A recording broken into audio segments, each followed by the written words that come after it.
for lower wages? Why do we have 47 million people living in poverty? Why is it that 58% of all new income generated today, 58% is going to the top 1%?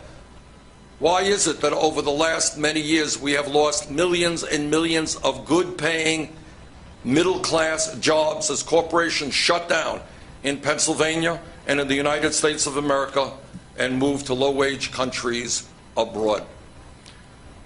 What this campaign is about, and I thank Ed and all of the people behind me for their support, is to create a government which stands up for working people and not just the 1%. Let me give you one example. Right now, the CWA, Ed's union, is in very bitter negotiations with Verizon.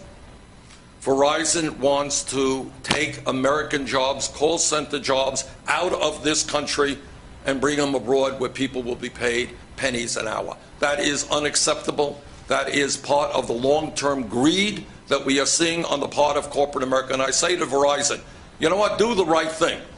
Why don't you hire and why don't you retain people right here in the United States of America? Why don't you pay them decent wages rather than ship good-paying jobs abroad? And I would also point out, when we talk about corporate greed, from 2008 to 2013, this very same Verizon Corporation made over $42 billion in combined profits.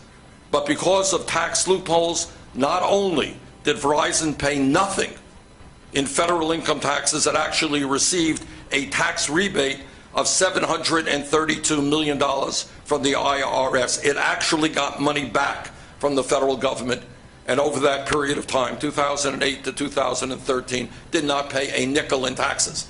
So after ripping off the taxpayers of this country, then they go to the workers here on the East Coast, and they say, no, we're not going to keep you on call center jobs, and we're going to send your jobs abroad.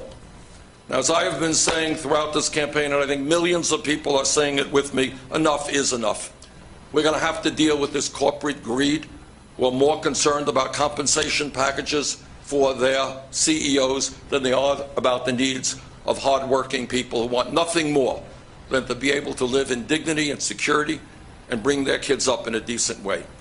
Over the last 30 years, one of the major reasons why the middle class has been disappearing is because of disastrous trade policy. As on that issue, Secretary Clinton and I have very strong differences of opinion. Not only did I oppose NAFTA, I was out on the picket lines with trade unionists in opposition to an agreement that I knew would be a disaster for American workers. I strongly oppose permanent normal trade relations with China and virtually every other trade agreement, the results of which these trade agreements have cost the workers in this country millions and millions of decent paying jobs, and on top of that have led to a race to the bottom. And that is that workers are threatened with either seeing their jobs go abroad or take cuts in their health care benefits or their wages. Secretary Clinton has supported virtually every one of these trade agreements. I have opposed them. And then just recently, as all of you know, we have the Panamanian Free Trade Agreement, and there's been a lot of discussion on that in the last few days. And what the Panamanian Free Trade Agreement did is enable large corporations and the wealthiest people, not just in this country, but around the world, to participate in massive tax avoidance schemes. As a result of the release of the so-called Panama Papers, we now know that more than 214,000 entities throughout the world have been using a law firm in Panama to avoid paying taxes. I was on the floor of the United States Senate in opposition to the Panama Free Trade Agreement for precisely that reason. Panama is a very, very tiny country. Very hard to argue that they will have in a trade agreement any major impact on jobs in the United States. Very hard to make that argument.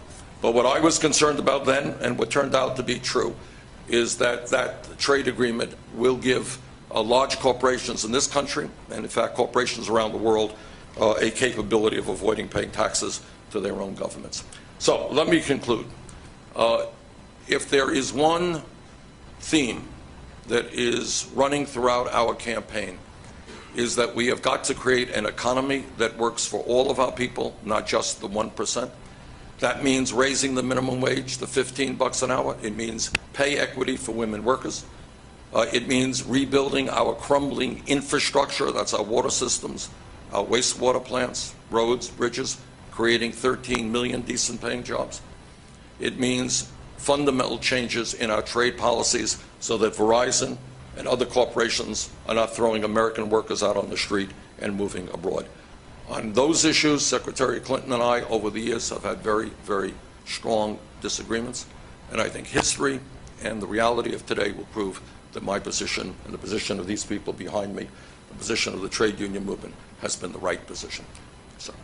Senator, one of your remarks last night, you suggested that Hillary Clinton was qualified for the office of president. It's our reporting that the campaign put out that they wanted to disqualify in the run-up to New York, which is not quite the same thing. Well, first of all, I'm happy to answer that.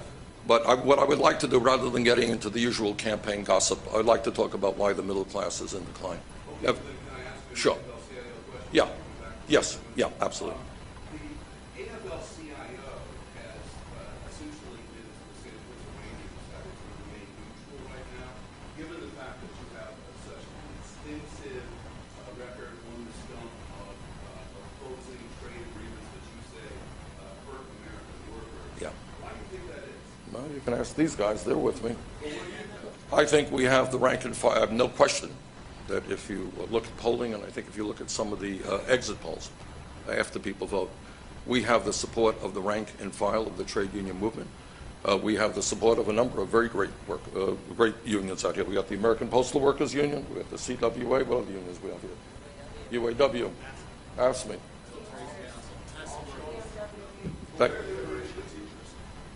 Well, I think, that's politics. And, Secretary Clinton has and her team have, put a lot of pressure on leadership. But we're very proud to have the support of millions of trade unionists in this country, including many of them right here. Anybody really want to ask me about a question of importance to the American working people?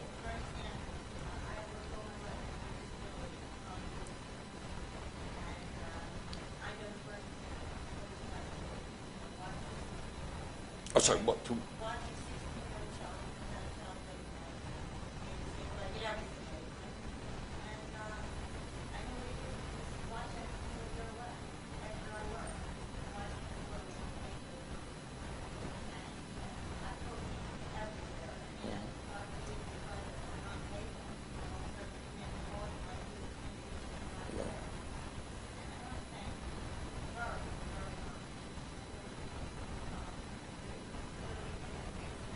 Yes.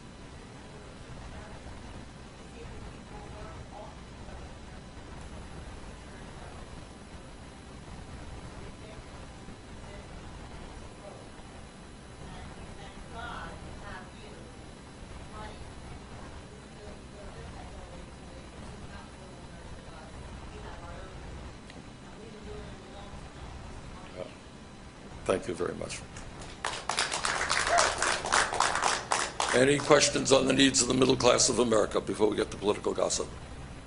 All right, now where's your political gossip? Okay, what do you got? Nancy?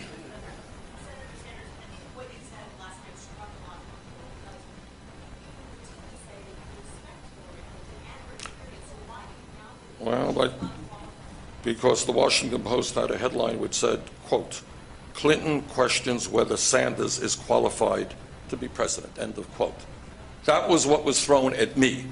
Now, the other thing is that I believe the Clinton campaign told CNN, and I quote, that their strategy as we go into New York and to Pennsylvania, I guess, is, quote, disqualify him, defeat him, and unify the party later. Now, as I have said a million times, I have desired and I have run an issue-oriented campaign. Now, it's hard, as we can see here. The media is not particularly interested about why the middle class declines, about wage and income disparity. That's not what you're interested in. But We have tried in rally after rally, and many of you have been there, to talk about the most important issues facing the American people. But if Secretary Clinton thinks, that just because I'm from a small state in Vermont, and we're going to come here to New York and go here to Pennsylvania, and they're going to beat us up and they're going to go after us in some kind of really uncalled for way, that we're not going to fight back, well, we got another, they can guess again, because that's not the case. This campaign will fight back. So when you have headlines in the Washington Post, quote, Clinton questions whether Sanders is qualified to be president, my response is, well, if you want to question my qualifications, let me suggest this, that maybe the American people might wonder about your qualifications, Madam Secretary, when you voted for the war in Iraq, the most disastrous foreign policy blunder in the modern history of America. People might want to wonder about your qualifications when you supported virtually every trade agreements which have cost the American worker millions of decent paying jobs. And the American people might want to wonder about your qualifications when you're spending an enormous amount of time raising money for your super PAC from some of the wealthiest people in this country and from the most outrageous special interest. I don't think I have to explain to the American people what Wall Street did to this economy, and yet in her last filing report for her major super PAC, one of several, she raised $15 million from Wall Street. Are you qualified to be president of the United States when you're raising millions of dollars from Wall Street, an entity whose greed, recklessness, and illegal behavior helped destroy our economy? So look, let me be clear. This is not the type of politics that I want to get in. I know it's what the media loves. It is not the type of politics that I want to get in. But let me also be very clear. If Secretary Clinton thinks that I just come from the small state of Vermont, we're not used to this, well, we will get used to it fast. I'm not going to get beaten up. I'm not going to get lied about. We will fight back. But I do hope that we can raise the level, and I do hope that now and then the media will choose to talk about real issues. You got a real issue, Nancy? What do you got? No, what I am saying, did you hear what I just said is that she has attacked me for being unqualified. And if I am going to be attacked for being unqualified, I will respond in kind. So I would hope that we can get away from this. I do have respect for Secretary Clinton. I don't know who in her campaign comes up with these brilliant ideas. But all that I'm saying is I am not going to go into New York. I know that they are getting nervous. They've lost 7 out of the last 8 caucuses and primaries, and I know every day they develop a new approach to the campaign. I gather their approach is again, this is a quote from CNN. Quote, disqualify him, defeat him, and unify the party later. That sounds to me like they're ready to run a very negative campaign. That is not what I want to do. I don't want to do that. But if we are going to be attacked in my qualifications for president after being in the Congress for 25 years, supporting working people throughout my entire career, standing up to virtually every special interest in this country, they're going to question my qualifications. I think I have a right to question theirs. Thank you all very, very much. And guys, thank you very much for the fight you're waging.